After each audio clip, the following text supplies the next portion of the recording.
Info. I am listening. Are you up to date with ideas for sustainable development? 92.3 Nigeria Info serves you opportunities to ask great questions, contribute solutions, and transform society for the better. I'm listening. Are you?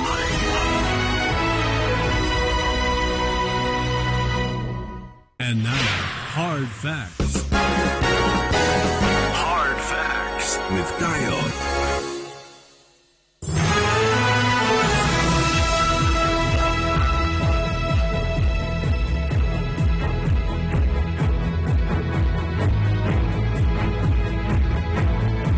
Hello, good afternoon to you, and welcome to Hard Facts on 92.3 Nigeria Info and Heron Port Harcourt. I'm Dio. 9 minutes gone past 3 p.m. and the conversation on today's edition of the show is officially commences now. And thanks to joining in. You're welcome to join in the conversation at some point along the way. You'll get a chance to, I suppose. But I do hope you've had a fine what's today? Fine Thursday. I hope you've had a fine Thursday. And a fine start to the month September as well. It's the Amber months, and for whatever it means, I hope that the year has been good for you. I know that for a lot of Nigerians, that might be asking too much. A lot has happened in the year 2021 so far. We are the poverty capital of the world, apparently. We also appear to be cementing our position as far as the number of out-of-school children is concerned. You may have heard about it. I think it's in Zamfara State. Primary schools and secondary schools have been shut down in Zamfara State. That's government's reaction to a spate of kidnappings of pupils and students in that state. So the figures just keep on rising. And that's the thing with Nigeria. Figures keep on rising, not usually in the wrong direction, and not a great thing, really. So unemployment figures, goodness gracious, one of the highest in the world per population, of course. Terrible situation with that, and corruption isn't going lower either. That appears to also be spiraling out of control. So yeah, for most Nigerians, or a lot of Nigerians at least, it's not great. But I do hope that for you that things are looking up. I very much hope so. And at least you've still got hope, you've got life, you must have hope. And remember once again that you do have a role to play, well, to change your narrative, and very important as well, to change the narrative of the entire country, because if the figures are not great for the country, they're not going to be great for you. So the figures have to be good for the country, for things to be good for you. So contribute your quota to nation building, national development. And as you do so, very likely, more often than not, things are going to look up for you as well. You have a responsibility. Keep to it. Welcome once again. From now till about 7, we keep the conversation going. Several matters on the agenda. We've got side comments coming up, random stories and random thoughts, expressing some thoughts in that. And they will not be discussed now, by the way, to possibly much later on during the open season segment. And that comes up after the major news at 6. A rant is up after that. My thoughts on some issue. I'll get your take and mine till 4 p.m. We've got business news at 4 p.m. And let's see what's after that. We've got a couple of discussions lined up for the show today, 4 to 5 and 5 to 6. Let's see what's up 4 to 5 p.m. Seem to have forgotten actually. Oh yeah, here it is. Is the PDP coming to an end? Is it? Or is it just, one of those family affair things that's going to, fizzle out eventually? Or is the PDP going to rise out of this situation even stronger and better and even more on ground with even more structure? No, this was a conversation I was hoping to have had days before now, about a week or maybe two, thereabouts before now, but we're, better late than never. And it's an ongoing concern anyway, so I don't think it's late to have the conversation. PDP governors hold emergency meeting. You may have heard about that. They did quite recently. The PDP governors, that is. A bit of that story. A statement from the PDP Governors Forum signed by its DG explained that the chairman of the forum and Governor of Secretary of State Aminu Waziri Tambuwal, after consultation with his colleagues, agreed to convene the meeting. This was a while back. Very important to note that this story was published August 25. Okay, so I believe this was sometime. Let's see, was it last week? Just need to confirm that. Was it last week? Yeah, I think it was sometime last week, I suppose. Yeah, sometime last week. Yeah, was when this happened. Was when this meeting was convoked, and well, the meeting was to discuss recent developments in the PDP. The governors enjoined all PDP members and stakeholders to exercise patience as efforts are being made to ensure the continued stability of the party in the days ahead. But how stable is the People's Democratic Party right now? And talking about the People's Democratic Party, well, they possibly have several issues, but no doubt, I suppose, top on the list of issues bedeviling the PDP at the moment must be the situation with who is the national chairman of the party. That position is definitely drawing a lot of controversy in the PDP at this time. And recent reports, recent developments, the story here cut to Premium Times. Secondus kicks as Rivers PDP Ward Exco suspends him. Out of the 17 members of the executive of Ward 5 of Andoni LGA, 11 reportedly endorsed the decision to suspend the embattled national chairman on Wednesday. What's going on with the PDP? Is all well, or is the PDP on a crash course right now? Well, we'll discuss that in the 4 o'clock hour. I'll be having me joining me for that conversation. Ambassador Desmond Akawa, he's chairman of the People's Democratic Party here in Rivers State. At 6 or to 5, we've got the news update at 5. And do Nigerians like to vote? Really? Do you like to be a part of the electoral process or not? We're looking at that in the 5 o'clock hour. Cut to this story from the Premium Times. Anambra 2021. Voter apathy, major threat to governorship election, and it's Yiaga Africa holds that position.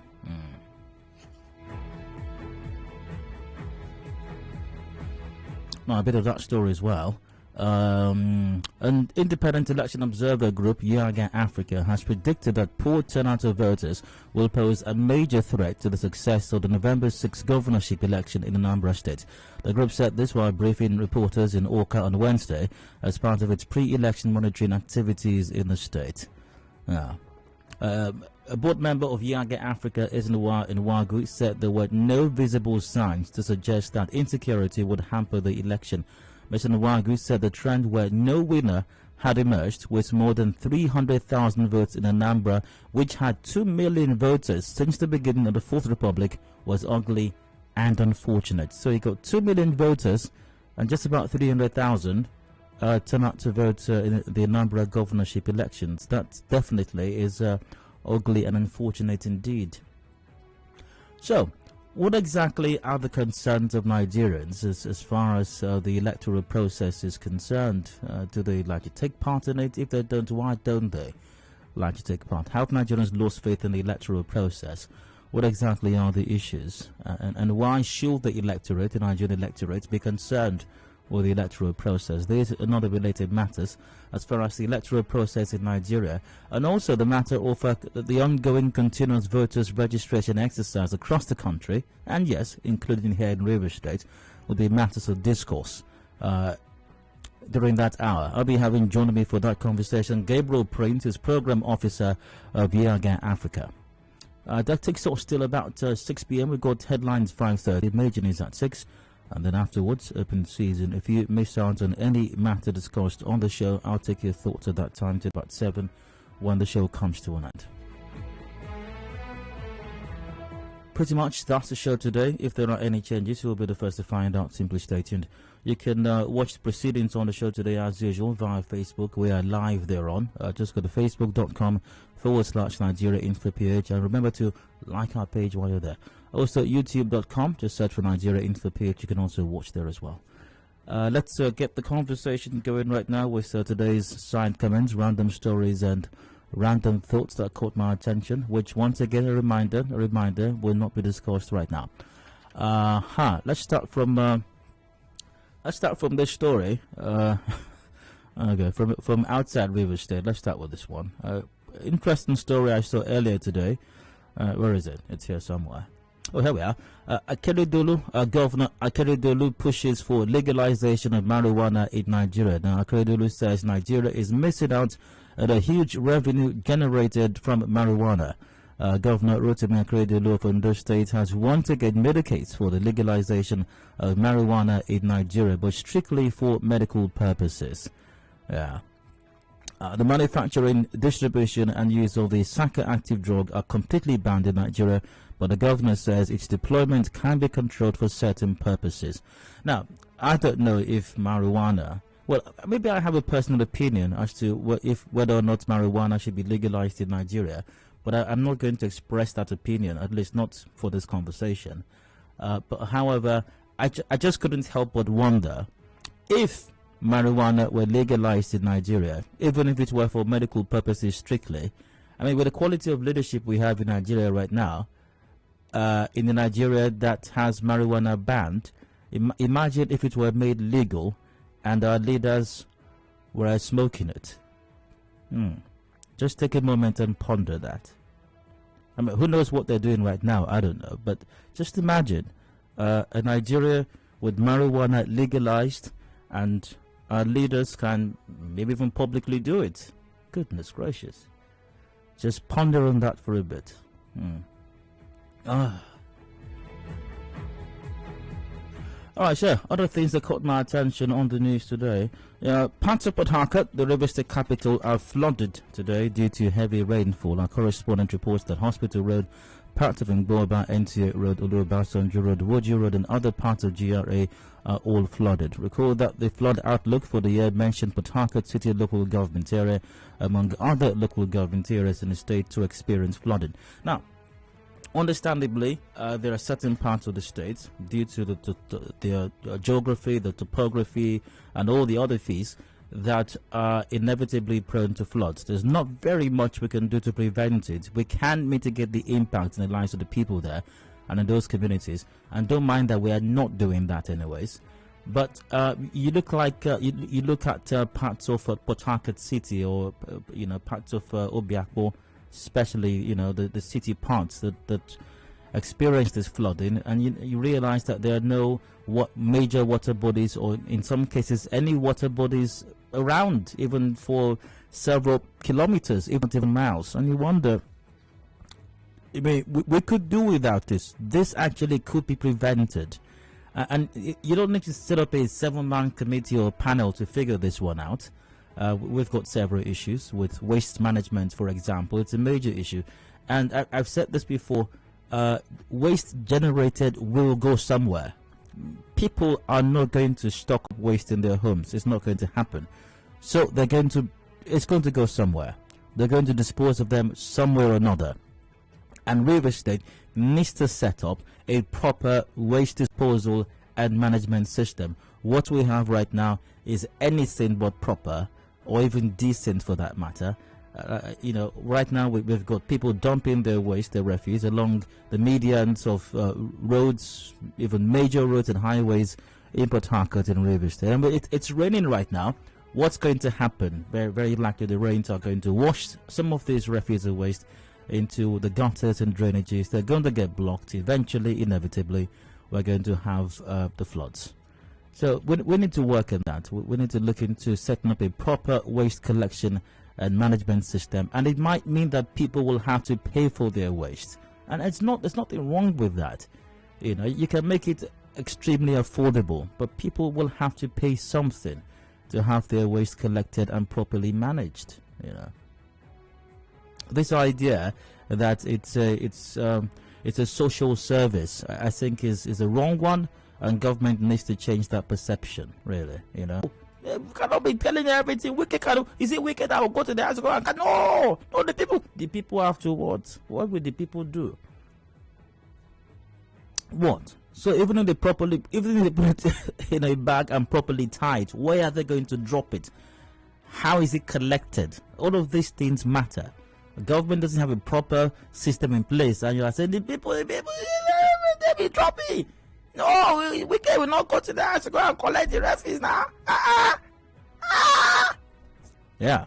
Then again, once again, government needs to put up proper systems in place. And in as far as waste collection and management in River State is concerned, there is nothing proper that's been put in place.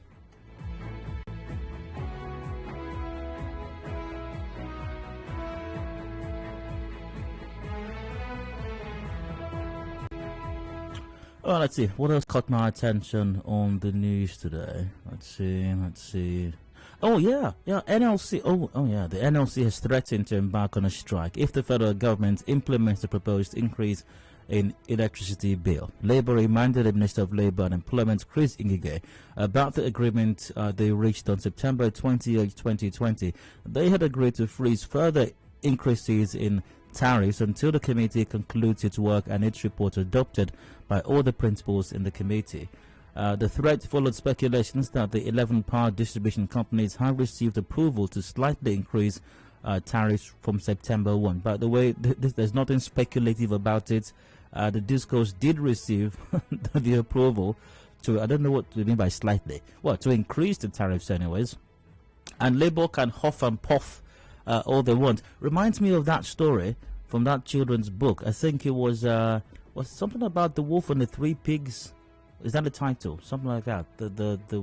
Something about a wolf, I think, and some pigs. I don't remember if there are three right now. But something about the wolf, was it the big bad wolf or something, trying to get entrance into their home, and they huffed, and they puffed, and they blew, So Labour can huff and puff all they want. It's inevitable what's going to happen. The rates will go up. It's inevitably going to go up, and because going by the antecedents, it's going to go up, and then Labour is going to shout, they're going to scream, they're going to huff, they're going to puff, and then they're going to threaten to down to, who knows, they might get there, but not in this case they won't. They're only usually down to for salary increase, sort of stuff like that. So they're going to huff and puff, and then they'll be called to Abuja for meetings, and they're going to go to hold several rounds of meetings, and then government might, say, okay, we're going to reduce it slightly. It's not going to go back to what it was, though. I want to reduce it slightly. And then the government now announce package. You see, in a bid to ensure that Nigerians do not suffer as part of the agreement with Labour, since we have increased, and this government is not insensitive. This government is not insensitive to the sufferings of Nigerians. Even His Excellency the President last night, they said that he was shouting when he was sleeping, allegedly. He was shouting because, and when he woke up and they said, "Sir, Your Excellency, what's going on?" He said he was having nightmares. He was seeing Nigerians in darkness. That's why he could not sleep. So he convened the meeting, and we have the Executive Council has met, and we have drawn up a relief package for Nigerians. You see, the money that we are going to be saving from this is a package. It's a package for Nigerians. A package that will package them, to give them. See, what Nigerians need is package. We'll give them. See, what I'm trying to say is we have designed a package that will alleviate, that will ameliorate the sufferings that Nigerians may have to face because of this slight increase. Can you can zoom in your camera and look at this? Look at these figures. If you look at it, from Nigerians are paying the least electricity tariff in the entire southern hemisphere of the universe. Nigerians are paying the least. So you see, this government, but in spite of that, this government is not insensitive to the suffering. So a package has been designed to help Nigerians to to get around this, and but Nigerians should brace up. They have to brace up for the challenges ahead. Bracing up is very much advised at this time.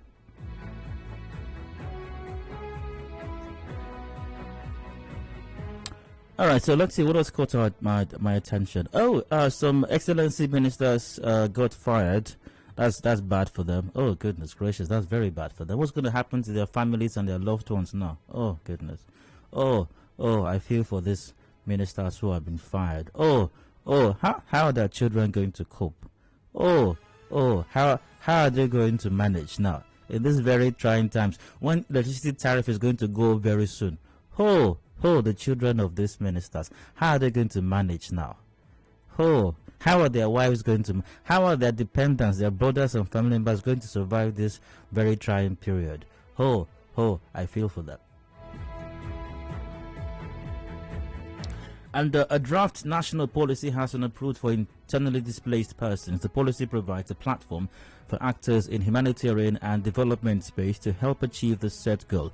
Announcing this after Wednesday's FEC meeting, the Minister of Humanitarian Affairs, Disaster Management and Social Development, Sadia Umar Farouk, spoke on the overall goal of the policy.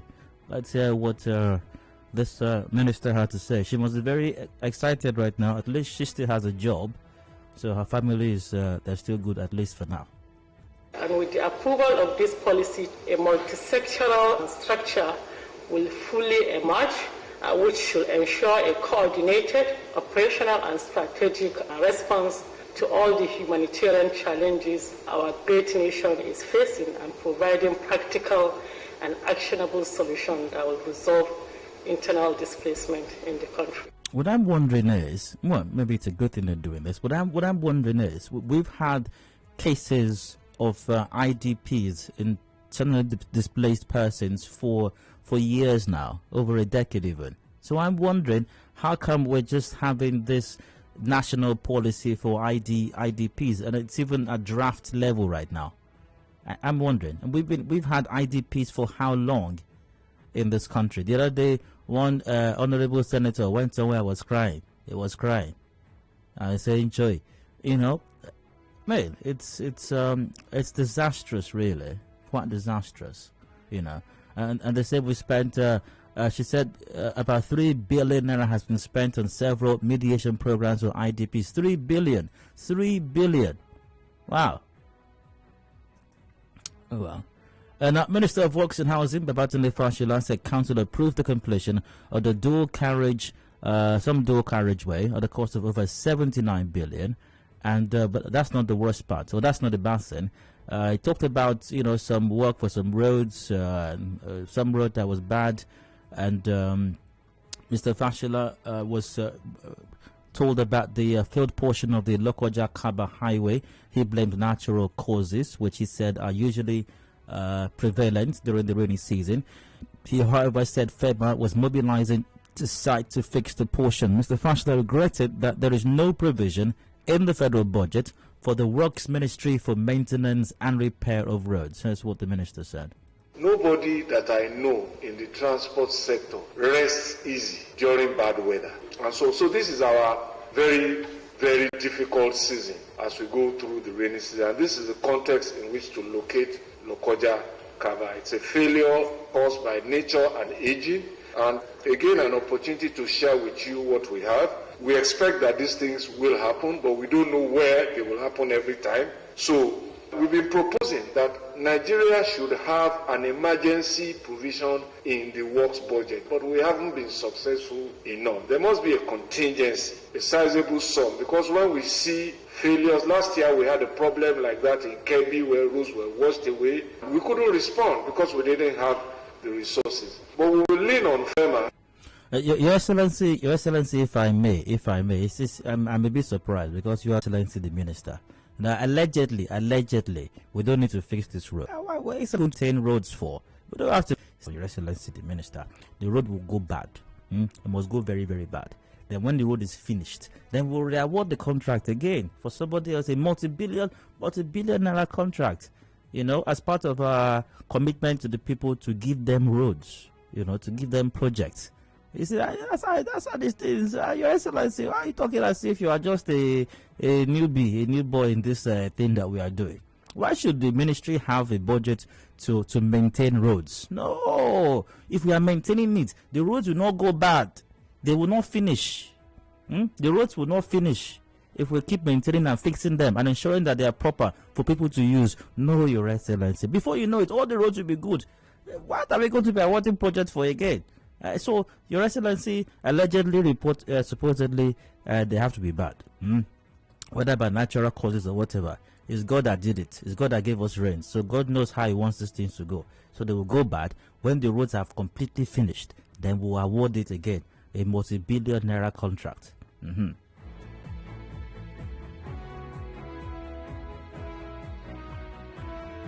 Okay, I think I have to wrap up the side comment on this note.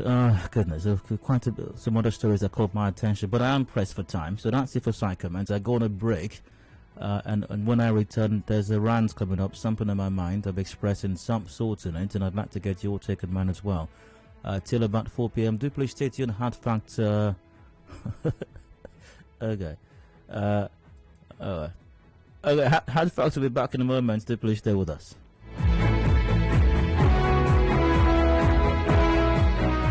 Information is a two-way thing. Nigeria Info, it's your turn. Let's talk.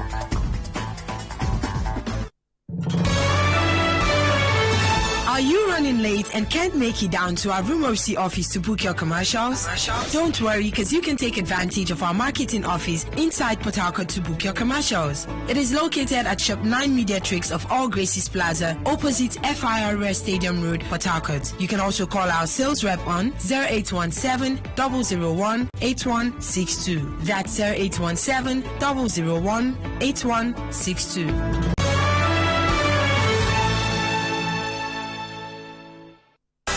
Keeping up with political issues and developments around you, only on Nigeria Info. What we do goes beyond bringing you the news. We give you a chance to talk about it. Your opinion, your voice. This is 92.3 Nigeria Info, Port Harcourt, your number one news, talk, and sports radio station. And now, Hard Facts. Hard Facts with Dayo.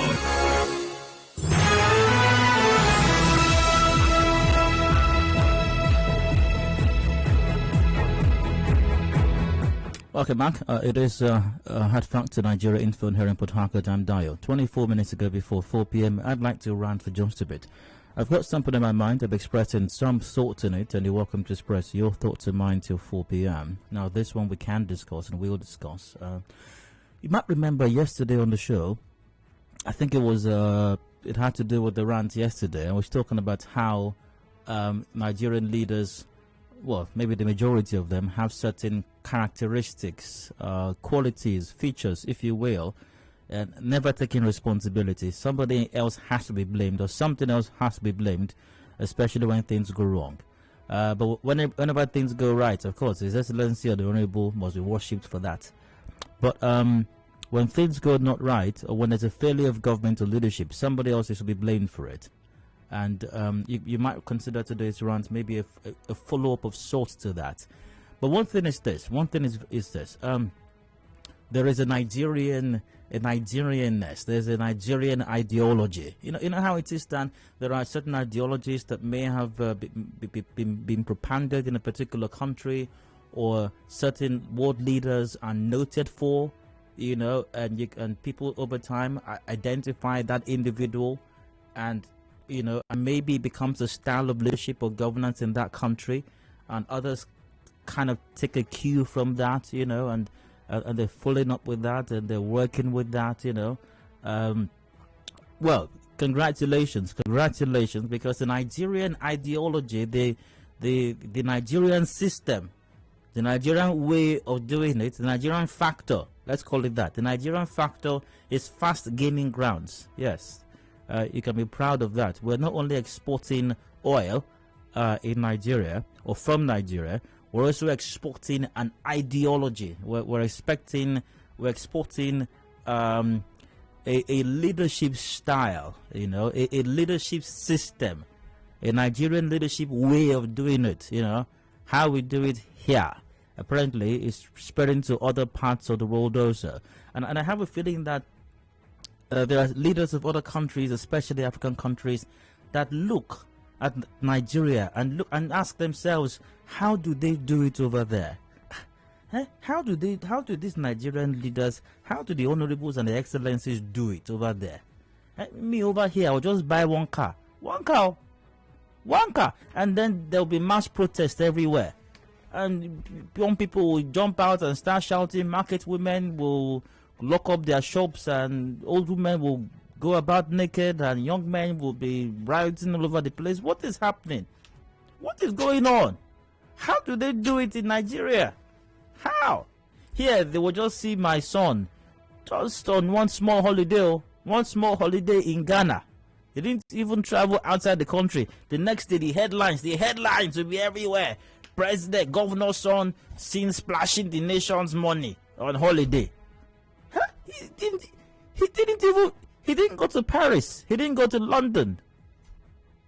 He wasn't found in Miami. No, not even Dubai.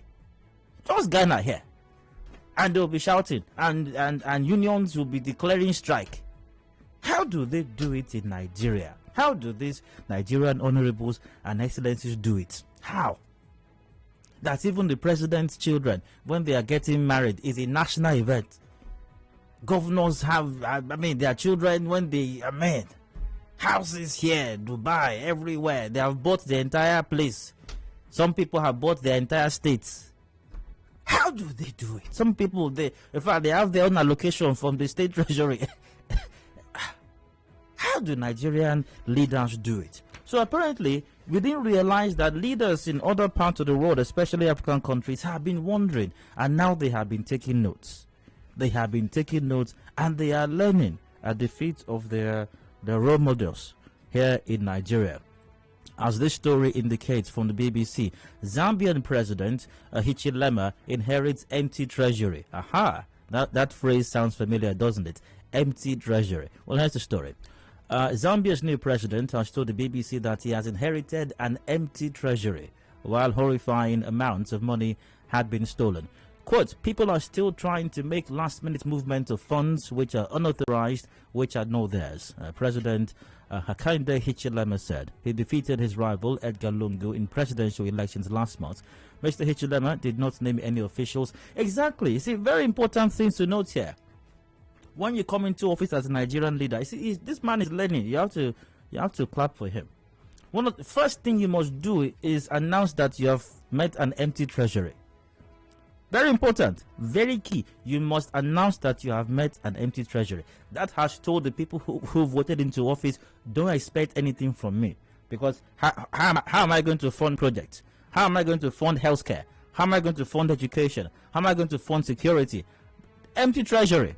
So don't look at me. Look at the previous administration. Ask them what they did with the money. And by the way, while you're announcing that, announce that some people are still moving money. As I'm talking to you right now, they are still moving money. You are the president, for crying out loud. Or you are the governor. Why have you not stopped the money that they are moving? They are still moving money.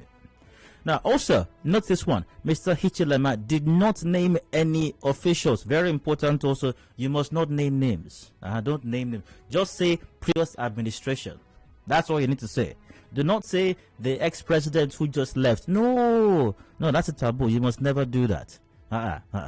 Don't name names. Just group name. The previous administration. Yeah. Now, Mr. Lungu governed the copper-rich nation since 2015. He was widely praised for the smooth transition of power to Mr. Hichilema, who won the presidency after 5 failed attempts. Hichilema won the election on a promise to tackle corruption and to end the financial economic crisis that has seen Zambia's debt ballooning. Just say that also. You want to tackle corruption. Very key. That is your number one priority when you're campaigning for office. You want to tackle corruption. So that once you win that election, the first thing you identify is corruption, that there is empty treasury. Very key. Once again, do not name any names. Don't name any names in particular. And make sure you mention that they are still stealing even as you are holding this press conference. That you are, in fact, on your phone, you are receiving alerts on your phone that money is still leaving government accounts. As I'm talking to you right now, I'm receiving an alert on my phone that money is still leaving government accounts. Very important for you to do that. Yeah. Now, he added, the hole is much bigger than we expected, and the debt situation had not been fully disclosed by the former government. And feign ignorance. You don't know anything. They didn't give us documents. They didn't give us any. We don't know anything. We don't know what's going on. We have no idea what's going on. But only one thing we know is empty treasury. Empty treasury. It's all gone.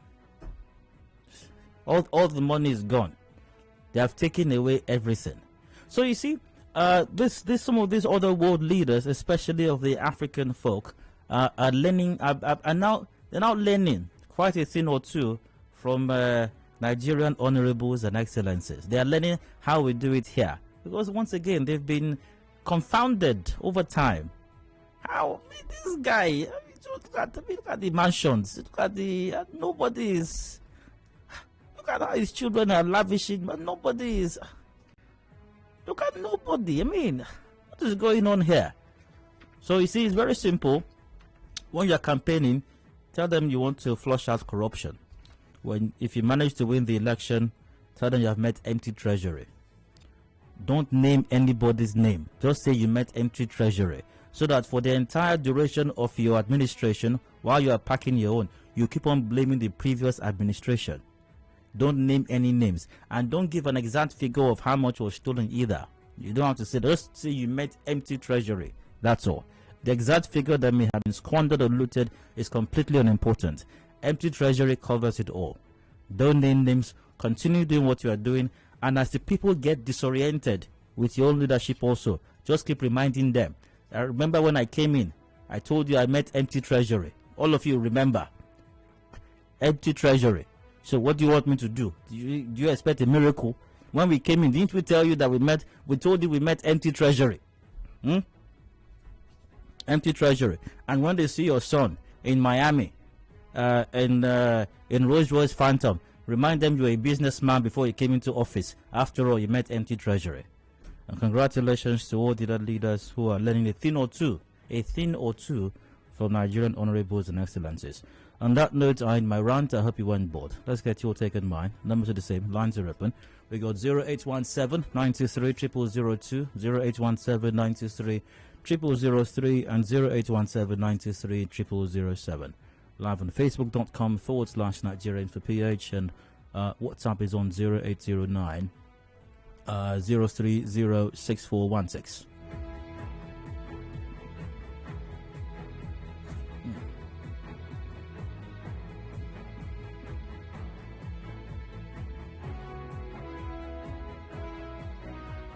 That's it. All right. So starting with Facebook. Good afternoon, Dio. Very soon they will also learn how to faint. That's from Emmanuel. That one is advanced. That's the advanced stage of the whole thing. That's advanced class. You know, everything is in phases. The fainting part is advanced. You know. That one is maybe, I think that should be maybe part 2 or part 3 of the program, because when you leave office and they come after, you also have to know how you will handle that. This phase is for when you come into office. There's a phase for when you are in office, and there's a class for when you leave office also. You have to know which one are you going to. Is it neck brace? Is it when so you can tell people you are feeling pains, you are in pains? Is it stretcher? Is it wheelchair? Is it air ambulance? You know, which one do you want to use? But like I said, those are advanced classes.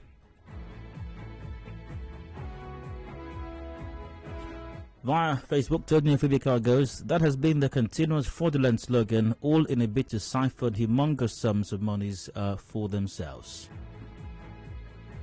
George Endeber goes, this is an unfortunate situation we find in Africa. Bad leadership has crippled the continent for so long. This is a recurring situation. Absolutely it is. Indimele Uzo goes, wonderful rant. Oh well.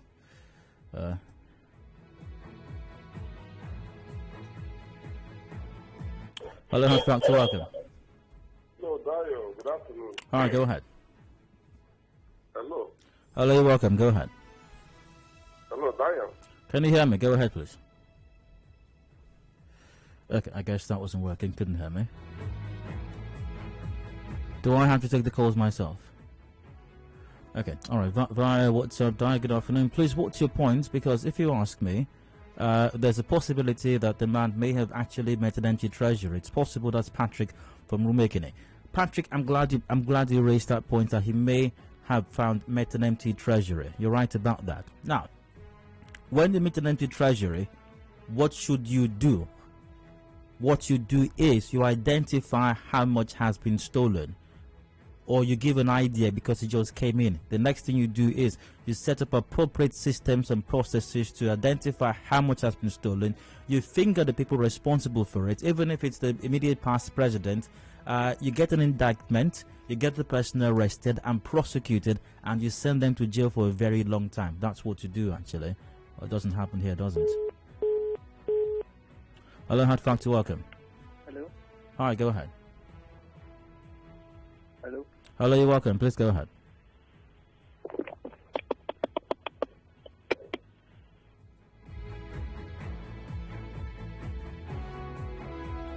Good afternoon, Di. What do we do after knowing all what these visionless leaders are doing with our collective fund? It's been like this. It will also continue like this. Will it also continue like this? That's from Douglas. No, it's been like this, Douglas. It doesn't have to continue like this. No, it doesn't. But citizens have a role to play. And interestingly, that's going to be forming part of the conversation in the 5 o'clock hour when I'll be speaking with the Yaga Africa representative. Citizens' responsibility in being a part of the elections. For example, is it Anambra State has got a voter figure of about 2 million, yet only about 300,000 take part in elections? When that happens and you don't vote people with credibility into office, this is what you're going to have. It's inevitable. I've got Noah on the line. Noah, you're welcome. Please go on. Hello, Noah. Go ahead. Noah? All right, I've got a Max on the line. Max, you're welcome. Please go on. Hello. Hello, Dario. Hello, Max. I can hear you. Go ahead. The problem we have is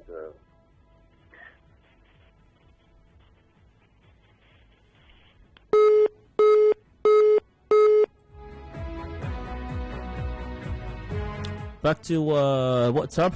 Good evening. 20 will be GS 300 Entrepreneurship Advance. That's from Brown. Hey, Dio. Seems African leaders are now sharing scripts. Like you can't just predict what the next 4 years will be like. If truly that was the case, what will it cost him to blow open all evidence and attempt to prosecute erring persons? He can do audits and publish reports of all involved. Even name and shame will go a long way before he prosecutes Nutshirt. That's from Deji. All right, thanks. You're right. They will also reach stages where monkeys and rodents and snakes swallow the government's money. That's from Barry Johnson. Hi, Dial. The elected president is copying from Nigeria, the most populous black nation. We are the leader of them all. All right. Hi, Dial. You must have the means to pay back borrowed money for printed T-shirts and face caps, 3K voting incentives, and bags of rice. So you must meet an empty treasury. That's from Jeff in Phil. You may have a point there. Sunday from Ada George. Hi, go ahead. Yeah. Good evening. Hello. You know, when you talked about the voter strength of Anambra, and I've always discussed it with some of my colleagues in the office, from the East. They want to be president, but you don't vote. So how can you be president when you don't vote? Sunday, that's not the point of this conversation. Only 200, 300, 400,000 will go and vote. What happened to the many million voters registered? They don't go out to vote. And to talk about the African leader, I think we need a recolonization, or how would I even call it? It's unfortunate. You never see an African leader where people demonstrate about one ill policy that will come out to say, okay, I want to resign. You don't see it. But rather they will set up machineries that will either mayhem or do whatever they want to do to their subjects. Through the election, they don't want to leave office. So we are just in an unfortunate continent. Sunday, great to hear from you. Emmanuel from Rumulimini. Hi, go ahead. Good day. Hello, yeah. Yeah. First, I thank you for your ranting, and I think it's a good one. Like what African leaders, some of them are learning from us. But also, it's unfortunate that they're not learning the good thing from Nigeria, but rather the bad leadership that we have here of blaming, not taking responsibility. Just as he said, for someone to come out to accept positions, should be ready to take responsibility and own responsibility of both failure and success. But it's very unfortunate that Nigeria is now standing as a negative example to other African leaders, and is a genesis of the downfall of leadership in the whole Africa. Because what they're learning is a very, very, very bad example. And in leadership, there's no good leader that will lead from the bad aspect that will succeed. It's just a matter of time. Very unfortunate. You can imagine you have 110 Chibok girls with Boko Haram, and you're having 100 repented out of the Boko Haram militants or terrorists. And the 110 of the Chibok girls are still there, and you're celebrating. Celebrating the 100 that are out is something that happens when militants. I heard them in your news now that saying they want to make a good living in Ogoni. All of them are talking. They're talking about militants. There's military people that have been killing and kidnapping. My brother, I don't know how we get here. It's only God that will deliver us and bring us out of where we are today. Just as Osiban just said, I don't know how we get here. I really don't know how we get here. I will come out from this place. No, great to have you, my brother. You're very welcome. Via WhatsApp. Good evening. Why should we name names? Naming names is nothing but character assassination. Rather, we're saying that the previous administration left the Treasury empty. Don't forget, in politics, there is no permanent enemies, but permanent interest. The permanent interest here is emptying the Treasury. That's Ubong from Uoji. When Nigeria, who claims to be the giant of Africa, is deeply rooted in corruption, what do you expect other African nations to do? Of course, they will learn from their masters. Here in River State, we have white papers that will never turn blue. It's always white till 8 years, and finally the ex-governor is being begged to join the PDP. That's from John. Good afternoon, Dio. That's Wilson from Borakiri says, have you forgotten perpetual injunction? No one can try them in any law court. The new Zambian president must have Nigerian blood in him. He should better do his work and stop complaining. It's too early. Rosemary Wiley from PH said that. Good afternoon. The high-level grandstanding of African leaders cannot be matched by leaders of other continents. That dude is a Buhari copycat. He's in charge now, but doesn't seem to know how to go about governance. Get those who are responsible for the economic carnage prosecuted. But he is all over the place, crying like an infant. That's from Relish. On Facebook, Ottilie Rufus goes, our honorables across the continent are learning very fast, but they should remember that Nigerian honorables are smart to always place their loyalists in positions of authority. Justice Jackson goes, good afternoon, Dar. They are learning well from their senior brothers.